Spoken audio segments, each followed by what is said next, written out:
शुक्लांबरधरं विष्णुं शशिवर्णं चतुर्भुजं प्रसन्नवदनं ध्यायेत् सर्वविघ्नोपशान्तये अगजाननपद्मार्कं गजाननभार्निशमनेकदन्तभक्तानाम् एकदन्तमुपास्महे रामाय रामभद्राय रामचन्द्राय वेदसे रघुनाथाय नाथाय सीताय पतये नमः जानकी रामपट्टाभिराम श्रीराम राम रामतः श्रीमद्महारामचन्द्र स्वामिने नमः मनोजवं मारुततुल्यवेगं जतेन्द्रियं बुद्धिमतां वरिष्ठं वातात्मजं वानरोधमुख्यं श्रीरामदूतं शिरसा नमामि पद्मानने पद्मपत्रे पद्मप्रिये पद्मदलायताक्षे विश्वप्रिये विष्णुमनोनुकूले त्वत्पादपद्मं मयि सन्निधत्स्व यासा पद्मासरस्ता विपुलकटितटी पद्मपत्रायताक्षीं श्रीं अंबां भगवतीं श्रीं ललितां राजराजेश्वरीं।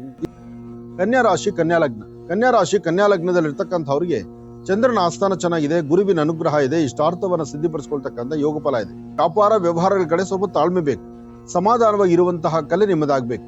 ಯಾವುದೇ ವೃತ್ತಿ ಧರ್ಮದಲ್ಲಿರೋದ್ರೂ ನಿಮ್ಮ ವೃತ್ತಿಯನ್ನ ಮತ್ತಷ್ಟು ಅಭಿವೃದ್ಧಿ ಪಡಿಸ್ಕೊಳ್ಬೇಕು ಅನ್ನೋ ಚಿಂತನೆ ನಿಮಗೆ.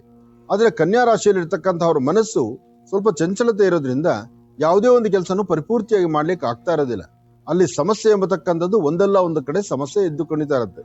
ಈ ಸಮಸ್ಯೆಗಳಿಂದ ಬೇಗ ಹೊರಗಡೆ ಬರ್ಬೇಕಾದ್ರೆ ಮೊದಲು ನೀವು ಮಾಡಬೇಕಾದ್ದು ನಿಮ್ಮ ಕುಲದೇವರ ಪ್ರಾರ್ಥನೆ, ಗುರು ಹಿರಿಯರ ಆಶೀರ್ವಾದ, ಜೊತೆಗೆ ಯಾವುದೇ ಕೆಲಸ ಮಾಡಬೇಕಾದ್ರೂ ತಾಳ್ಮೆಯಿಂದ ವರ್ತನೆ ಮಾಡತಕ್ಕಂಥದ್ದು. ಸಾಧ್ಯವಾದ್ರೆ ಒಂದಷ್ಟು ಕಡಲೆಕಾಳು, ಒಂದಷ್ಟು ಗೋಧಿ ಮತ್ತು ಕಡಲೆಬೇಳೆಯನ್ನ ಮನೆಯಲ್ಲಿಟ್ಟು ಪೂಜೆ ಮಾಡಿ ಅದನ್ನ ಯಾವ್ದಾರೋ ಒಂದು ವಿಷ್ಣು ಆಲಯಕ್ಕೆ ಕೊಟ್ಟು ಒಂದು ನಮಸ್ಕಾರ ಮಾಡ್ಕೊಂಡು ಬಂದ್ರೆ ತುಂಬಾ ಅದೃಷ್ಟದ ಫಲ ತಮ್ಮದಾಗತ್ತೆ. ಶುಕ್ರನ ಅನುಗ್ರಹದಿಂದ ಇಷ್ಟಾರ್ಥವನ್ನು ಸಿದ್ಧಿಪಡಿಸ್ಕೊಳ್ಬಹುದು, ಅಸಮಾಧಾನವನ್ನ ದೂರ ಮಾಡ್ಕೊಳ್ಬಹುದು, ಸಮಾಧಾನಕರವಾದ ಫಲವನ್ನು ಸಿದ್ಧಿಪಡಿಸ್ಕೊಳ್ಬಹುದು. ಈ ಹಿಂದೆ ಸಾಕಷ್ಟು ದಿನಗಳಾದ್ರೂ ಸಿದ್ಧ ಒಂದು ಕೆಲಸವನ್ನ ಸಿದ್ಧಿಪಡಿಸ್ಕೊಳ್ಳೋದು ಬಹಳ ಕಷ್ಟ. ಯಾಕೆಂದ್ರೆ ನಿಮ್ಮ ಗ್ರಹಸ್ಥಿತಿಗಳು ಹಾಗೆ, ಗ್ರಹ ನಕ್ಷತ್ರವೂ ಹಾಗಿತ್ತು. ನಿಮ್ಮ ಪ್ರಾರ್ಥನೆ ಭಗವಂತನಿಗೆ ಮುಟ್ಟಿದೆ. ತಾವು ತಮ್ಮ ತಮ್ಮ ಮನೆಯ ಸಮೀಪದಲ್ಲಿರ್ತಕ್ಕಂಥ ಸುಬ್ರಹ್ಮಣ್ಯೇಶ್ವರ ಆಲಯ ಅಥವಾ ನರಸಿಂಹನ ಆಲಯ ಅಥವಾ ಹನುಮನ ಸಾನ್ನಿಧ್ಯ ಇಂತಹ ಕಡೆ ಹೋಗಿ ಒಂದು ಪ್ರಾರ್ಥನೆ ಮಾಡಿ ಬರ್ತಕ್ಕಂಥದ್ದು. ಸಾಧ್ಯವಾದ್ರೆ ಒಂದಷ್ಟು ಜೇನುತುಪ್ಪ, ಒಂದಷ್ಟು ಗೋಕ್ಷೀರ ಇದನ್ನ ಹನುಮನ ಸಾನ್ನಿಧ್ಯಕ್ಕೆ ಕೊಟ್ಟು ಪ್ರಾರ್ಥನೆ ಮಾಡುವಂಥದ್ದು. ತುಂಬಾ ನಿರ್ಗತಿಕರಾಗಿ ಹಸಿವಲ್ಲಿ ಒದ್ದಾಡುವಂತ ಆ ಸಂಕಷ್ಟದಲ್ಲಿ ಇರ್ತಕ್ಕಂಥವ್ರನ್ನ ಗುರುತಿಸಿ ಅವ್ರಿಗೊಂದಿಷ್ಟು ಅನ್ನದಾನವನ್ನ ಮಾಡತಕ್ಕಂಥದ್ದು. ಅನ್ನದಾನ ಮಹಾದಾನ ಅಂತ ಹೇಳ್ತಾರೆ. ಅನ್ನಪೂರ್ಣೇಶ್ವರಿಯನ್ನ ಪ್ರಾರ್ಥನೆ ಮಾಡಿ ಮಧ್ಯಾಹ್ನ ನೀವು ಊಟ ಮಾಡೋದಕ್ಕಿಂತ ಮುನ್ನ ಒಂದಿಬ್ಬರಿಗೆ ಊಟದ ವ್ಯವಸ್ಥೆ ಮಾಡಿದ್ರೆ ತಾವು ಏನನ್ನು ಅಂದುಕೊಂಡಿರ್ತಕ್ಕಂತಹ ಫಲಾಫಲಗಳನ್ನ ಸಿದ್ಧಿಪಡಿಸ್ಕೊಳ್ಬಹುದು. ಕೆಲಸ ಕಾರ್ಯಗಳಲ್ಲಿ ಒಂದಷ್ಟು ಚುರುಕಾಗದೆ. ಆದ್ರೂ ಭಗವತ್ ಸಂಕಲ್ಪದಿಂದ ಗಂಗಾಧರೇಶ್ವರನ ಪ್ರಾರ್ಥನೆ ಮಾಡ್ತಾ ಶಿವ ಸಾನ್ನಿಧ್ಯದಲ್ಲಿ ಓಂ ನಮಃ ಶಿವ ಎಂಬತಕ್ಕಂಥ ಶಿವ ಮಂತ್ರವನ್ನು ಹೇಳಿಕೊಂಡು ಏನಾದ್ರು ಒಂದಿಷ್ಟು ತಿನ್ಲಿಕ್ಕೆ ಸಣ್ಣ ಪುಟ್ಟ ಮಕ್ಕಳು ಕೊಡ್ತಕ್ಕಂಥದ್ದು. ವಯಸ್ಸಾಗಿರ್ತಕ್ಕಂತಹ ವೃದ್ಧರ ಮಾತಿಗೆ ಹೋಗೊಟ್ಟು. ಯಾಕೆಂದ್ರೆ ಎಷ್ಟೋ ಕುಟುಂಬಗಳಲ್ಲಿ ಇಂಥದ್ದೊಂದು ದೊಡ್ಡ ಸಮಸ್ಯೆ ಇದೆ. ವಯಸ್ಸಿಗೆ ಬಂದಿರತಕ್ಕಂತಹ ಮಕ್ಕಳು ಅಥವಾ ವಯಸ್ಸಾಗಿರ್ತಕ್ಕಂತಹ ವೃದ್ಧರ ಬಗ್ಗೆ ಸರಿಯಾದ ಕ್ರಮವನ್ನ ಅನುಸರಿಸ್ದಿರ, ಅವ್ರು ಹೇಳುವ ಮಾತನ್ನ ಆಲಿಸ್ದಿರ, ಅವರ ಅನುಭವದ ಮಾತನ್ನು ಆಲಿಸ್ದಿರ ನಿಮ್ಮದೇ ಪ್ರತ್ಯೇಕವಾದಂತಹ ದಾರಿಯಲ್ಲಿ ನಡೀತಿರ್ತೀರಿ. ಅದು ಅವರ ಮನಸ್ಸಿಗೆ ಬಹಳಷ್ಟು ನೋವುಂಟಾಗುತ್ತೆ. ಹಾಗಾಗಿ ಮನೆಯಲ್ಲಿರ್ತಕ್ಕಂಥ ಹಿರಿಯರಿಗೆ ಒಂದು ಸ್ಥಾನಮಾನ ಕೊಟ್ಟು ಒಂದು ಗೌರವವಾಗಿ ನಡ್ಕೊಳ್ತಕ್ಕಂಥದ್ದು ಮಾಡಿದ್ರೆ ಅದು ಫಲಾಫಲಗಳಲ್ಲಿ ಜಾಸ್ತಿ ಆಗುತ್ತೆ. ಇನ್ನು ಉದ್ಯೋಗಾಕಾಂಕ್ಷಿಗಳಾಗಿರ್ಲಿ, ಉದ್ಯೋಗ ಮಾಡ್ತಿರ್ತಕ್ಕಂಥವ್ರಾಗಿರ್ಲಿ, ಸ್ತ್ರೀಯರಾಗ್ಲಿ ಪುರುಷರಾಗ್ಲಿ ಯಾರೊಬ್ಬರಿಗಾದ್ರೂ ಸ್ವಲ್ಪ ಸಮಾಧಾನವಾಗಿದ್ದರೆ ವೃತ್ತಿಯಲ್ಲಿ ಒಂದು ಬದಲಾವಣೆ ತಂದುಕೊಳ್ಬಹುದು. ಯಾವುದೇ ಒಂದು ಕೆಲಸ ಮಾಡಬೇಕಾದ್ರೂ ಸ್ವಲ್ಪ ತಾಳ್ಮೆನೂ ಬೇಕು, ಸಮಾಧಾನನೂ ಬೇಕು. ಹಾಗೆ ವೃತ್ತಿಯಲ್ಲಿ ಒಂದು ಬದಲಾವಣೆ ತಂದುಕೊಳ್ಬೇಕು. ಆ ಬದಲಾವಣೆಯ ಮಹಾಪರ್ವ ಹೇಗಿರುತ್ತೆ? ಒಂದು ತಾಮ್ರದ ತಂಬಿಗೆಯಲ್ಲಿ ಅರ್ಧ ನೀರು ಹಾಕಿ, ಒಂದಿಷ್ಟು ಸುಣ್ಣ ಹಾಕಿ, ಅದರಲ್ಲಿ ಯಾವ್ದಾದ್ರು ಒಂದೆರಡು ದವಸ ಧಾನ್ಯಗಳನ್ನು ಯಾವ್ದಾದ್ರು ಒಂದೆರಡು ಕಾಳು ಧಾನ್ಯ ಹಾಕಿ ಅದರಿಂದ ಪೂರ್ವಾಭಿಮುಖವಾಗಿ ನಿಂತು ದೃಷ್ಟಿ ತೆಗೆದು ಅದನ್ನು ಹಸಿರು ಗಿಡದ ಮೇಲೆ ಹಾಕೋದ್ರಿಂದ ಇರ್ತಕ್ಕಂಥ ದೋಷಗಳಿಂದ ಬೇಗ ಮುಕ್ತರಾಗಬಹುದು. ಹಾಗೆ ಯಾರೊಬ್ಬರ ಗುರುಗಳು ಹೇಳುವಂತ ಮಾತನ್ನ ಆಲಿಸಬೇಕು. ಇಲ್ಲಿ ನಾನು ಎಂಬತಕ್ಕಂಥ ಮದಮಾತ್ಸರಿಕೆ ಸ್ಥಳವನ್ನ ಕೊಡಬಾರದು. ಆಗ್ಲೇ ಹೆಚ್ಚಿನ ಫಲವನ್ನ ನಾವು ಸಿದ್ಧಿಪಡಿಸ್ಕೊಂಡಂಗಾಗತ್ತೆ. ವ್ಯಾಪಾರ ವ್ಯವಹಾರ ವೃತ್ತಿ ಧರ್ಮದಲ್ಲಿ ಏನಾದ್ರು ಕೆಲಸ ಸಾಧನೆ ಮಾಡತಕ್ಕಂಥದ್ದು ಮತ್ತು ಹೊಸ ಉದ್ಯೋಗದ ಬಗ್ಗೆ ಆಲೋಚನೆ ಮಾಡತಕ್ಕಂಥದ್ದು, ಆರ್ಥಿಕ ಪರಿಸ್ಥಿತಿಯನ್ನ ಮತ್ತಷ್ಟು ಅಭಿವೃದ್ಧಿ ಪಡಿಸ್ಕೊಳ್ತಕ್ಕಂಥದ್ದು, ಮಾಡುವ ಕೆಲಸದಲ್ಲಿ ಒಂದು ಬದಲಾವಣೆ ತಂದುಕೊಳ್ತಕ್ಕಂಥ ಕಾಲವೇ. ಆದ್ರಿಂದ ಮೊದಲು ಗಣಪತಿಯನ್ನ ಪ್ರಾರ್ಥನೆ ಮಾಡಿ. ಏಕದಂತಾಯುಧ್ಮಹೇ ವಕ್ರತುಂಡಾಯ ಧೀಮಹಿ ತನ್ನೋದಂತೆ ಪ್ರಚೋದಯಾತ್. ಯಾರೊಬ್ಬರಾದ್ರೂ ಗಣಪನ ಒಲಿಸ್ಕೊಳ್ಬೇಕಾದ್ರೆ 21 ಗರಿಕೆಯನ್ನ ಶ್ರೀಗಂಧ ಚಕ್ಕೆಯಿಂದ ಗಂಧವನ್ನ ತೆಗೆದು ಆ ಗಂಧದಲ್ಲಿ ಗರಿಕೆಯನ್ನ ಅದ್ದುಕೊಂಡು ಗಣಪತಿಯ ಪಾದದ ಮೇಲೆ ಇಟ್ಟುತ್ತಾ ಬಂದ್ರೆ ಖಂಡಿತ ಹೆಚ್ಚಿನ ಫಲವನ್ನ ತಾವು ಸಿದ್ಧಿಪಡಿಸ್ಕೊಳ್ತೀರಿ. ಜೊತೆಗೆ ಗಣಪತಿಯ ಕೃಪೆ ಪಾತ್ರವನ್ನ ಅಂದ್ರೆ ಗಣಪನ ಕೃಪೆಗೆ ಪಾತ್ರರಾಗಬೇಕಾದ್ರೆ, ನಿಮ್ಮೊಳಗಿರುವಂತ ಕರ್ಮಫಲಗಳು ದೂರ ಆಗಬೇಕಾದ್ರೆ ಮೊದಲು ತಾವು ಮಾಡಬೇಕಾಗಿರ್ತಕ್ಕಂಥದ್ದು 21 ಗರಿಕೆಯನ್ನ ಗಣಪನ ಪಾದದ ಮೇಲೆ ಇಡ್ತಕ್ಕಂಥದ್ದೇ. ಓಂ ಗಂ ಗಣಪತಿಯೇ ನಮಃ, ಓಂ ಗಂ ಗಣಪತಿಯೇ ನಮಃ, ಓಂ ಗಂ ಗಣಪತಿಯೇ ನಮಃ. ಹೀಗೆ ಗಣಪತಿಯ ಮಹಾಮಂತ್ರವನ್ನು ಹೇಳ್ಕೊಂಡ್ರೆ ಹೆಚ್ಚಿನ ಫಲಗಳನ್ನ ತಾವು ಸಿದ್ಧಿಪಡಿಸ್ಕೊಳ್ತೀರಿ. ಯಾವುದೇ ಸಣ್ಣ ಸಣ್ಣ ವಿಚಾರಕ್ಕೂ ಸಹಿತ ಮನಸ್ಸಲ್ಲಿ ಏನಿದೆಯೋ ಆ ಮನಸ್ಸಲ್ಲಿರ್ತಕ್ಕಂಥ ಮನದಾಳದ ಮಾತನ್ನ ಯಾರೊಬ್ರು ಇದ್ದಾರೆ ಇಲ್ಲ ಅಂತ ನೋಡಿದಿರಾ ದುಡುಕಿ ಮಾತಾಡ್ಬಿಡ್ತೀರಿ. ಅದರಿಂದ ಪುನಃ ಸಮಸ್ಯೆಗೆ ಸಿಲುಕೊಳ್ತೀರಿ. ವಿದ್ಯಾರ್ಥಿಗಳು ಓದೋದ್ರ ಕಡೆ ಗಮನ ಕೊಡಬೇಕು, ಆದ್ರೆ ನಿಮ್ಮ ಗಮನ ಬೇರೊಂದು ಕಡೆ ಇದೆ.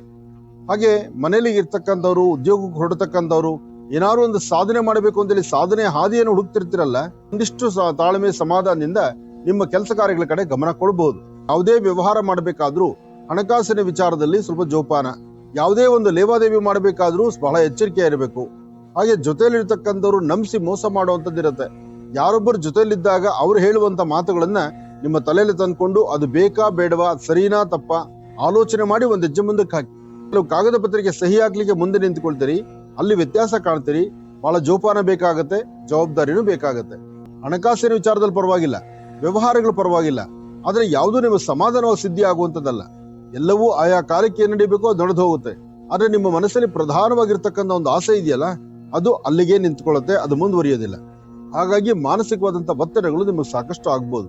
ಹಾಗೆ ಒಂದಷ್ಟು ಜನಕ್ಕೆ ಬಲಗಡೆ ಕಣ್ಣು, ಬಲಗಡೆ ಭುಜ ಅಥವಾ ಬಲಗಡೆ ಮೊಣಕಾಲು ಇದು ನೋವು ಬರ್ತಕ್ಕಂಥದ್ದು ಕೆಲವು ಪುರುಷರಿಗೆ.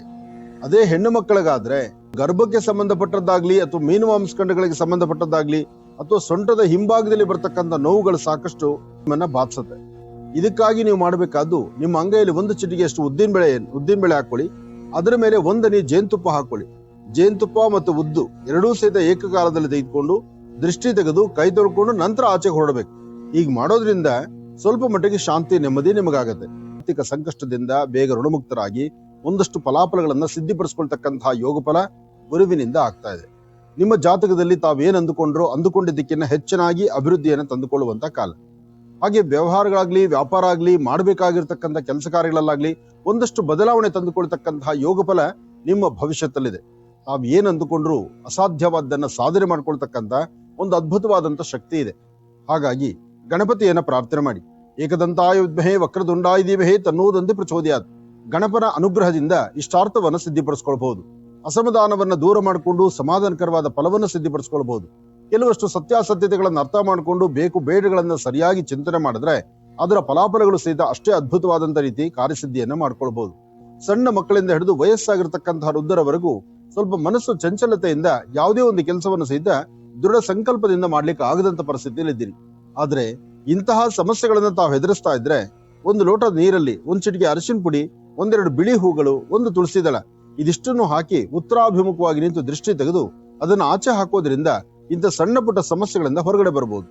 ಆದ್ರೂ ಮನೆಯಿಂದ ಆಚೆ ಹೊರಡುವಾಗ ಮೊದಲು ಮನೆ ದೇವರ ಪ್ರಾರ್ಥನೆ ಮಾಡ್ತಾ ಪೂರ್ವಾಭಿಮುಖವಾಗಿ ನಿಂತು ಸೂರ್ಯ ನಮಸ್ಕಾರ ಮಾಡಿ ಮನೆಯಲ್ಲಿರ್ತಕ್ಕಂಥ ಹಿರಿಯರೊಂದಿಗೆ ಹಸನ್ಮುಖಿಯಾಗಿ ನಗನಗ್ತಾ ಆಚೆ ಹೊರಟ್ರೆ ಖಂಡಿತ ಅಸಾಧ್ಯವಾದನ್ನ ಸಾಧನೆ ಮಾಡ್ಕೊಳ್ತೀರಿ. ಆದ್ರೆ ನೀವು ಮಾಡುವಂತಹ ಕೆಲಸಗಳಾಗ್ಲಿ, ನಿಮ್ಮ ವೃತ್ತಿ ಧರ್ಮದ ಅಭಿವೃದ್ಧಿ ಆಗ್ಲಿ, ಮನಸ್ಸಲ್ಲಿರ್ತಕ್ಕಂಥ ಕೆಲವು ನೋವಿನ ಕ್ಷಣಗಳಾಗ್ಲಿ ಇದೆಲ್ಲವನ್ನು ದೂರ ಮಾಡಿಕೊಂಡು ಒಂದಿಷ್ಟು ಲಾಭವನ್ನ ಸಿದ್ಧಿಪಡಿಸ್ಕೊಳ್ತಕ್ಕಂಥ ಯೋಗ ಫಲ ನಿಮ್ಮ ಭವಿಷ್ಯದಲ್ಲಿ ನಿಮಗೆ ಸಿಗಬೇಕಾದ್ರೆ ಮೊದಲು ತಾವು ಮಾಡಬೇಕಾದ್ದು ಒಂದಷ್ಟು ಕಡಲೆಕಾಳು, ಅದರ ಜೊತೆಗೆ ಒಂದಷ್ಟು ಹೆಸರು ಕಾಳು, ಸ್ವಲ್ಪ ಅಕ್ಕಿ, ಈ ಮೂರೂ ಧಾನ್ಯವನ್ನ ಮನೆಯಲ್ಲಿ ದೇವರ ಹತ್ರ ಇಟ್ಟು ಪ್ರಾರ್ಥನೆ ಮಾಡಿ ಸಣ್ಣ ಪುಟ್ಟ ಮಕ್ಕಳಿಗೆ ಒಂದಿಷ್ಟು ತಿಂಡಿ ತಿನಿಸನ್ನ ಕೊಟ್ಟು ನೀವು ಆಚೆ ಬಂದ್ರೆ ಅದರಲ್ಲಿ ಒಂದಿಷ್ಟು ಒಳಿತನ್ನ ಖಂಡಿತ ಸಿದ್ಧಿಪಡಿಸ್ಕೊಳ್ತೀರಿ.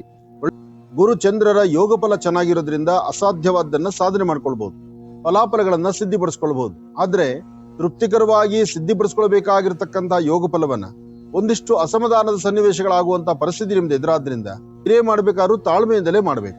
ಆರ್ಥಿಕ ಸಂಕಷ್ಟಗಳು ಏನೇ ಇದ್ರೂ ಅಲ್ಲಿಂದಲೇ ಸರಿಪಡಿಸ್ಕೊಳ್ಳುವಂತ ಗುಣ ನಿಮ್ಮದಾಗಿರ್ಬೇಕು. ಹಾಗೆ ನಿಂದಕರು ನಿಮ್ಮ ಸುತ್ತಮುತ್ತ ಪರಿಸರದಲ್ಲಿದ್ದಾರೆ. ಯಾರೊಬ್ಬರು ನಿಂದನೆ ಮಾಡ್ತಾರೆ ಅಂತ ನೀವು ಕೈಕಟ್ಟಿ ಕೂರಬಾರದು. ನಿಮ್ಮ ಕಾಯಕ ಲೋಪಬಾರದಂತೆ ನೀವು ನಡ್ಕೊಳ್ಬೇಕು. ಹಾಗೆ ಉದ್ಯೋಗಾಕಾಂಕ್ಷಿಗಳು ಯಾರೆಲ್ಲ ಉದ್ಯೋಗದ ಬಗ್ಗೆ ಚಿಂತನೆ ಮಾಡ್ತಿದ್ರು ಅವರಿಗೆ ಇನ್ನೊಂದು 4 ರಿಂದ 5 ದಿವಸದಲ್ಲಿ ಒಂದು ಬದಲಾವಣೆಯ ಕಾಲ ಇದೆ. ಆ ಬದಲಾವಣೆಯ ಕಾಲ ನಿಮ್ಮ ಅದೃಷ್ಟವನ್ನ ಬದಲಾಯಿಸುತ್ತೆ. ಒಳ್ಳೇದಾಗ್ಲಿ, ಶುಭವಾಗ್ಲಿ.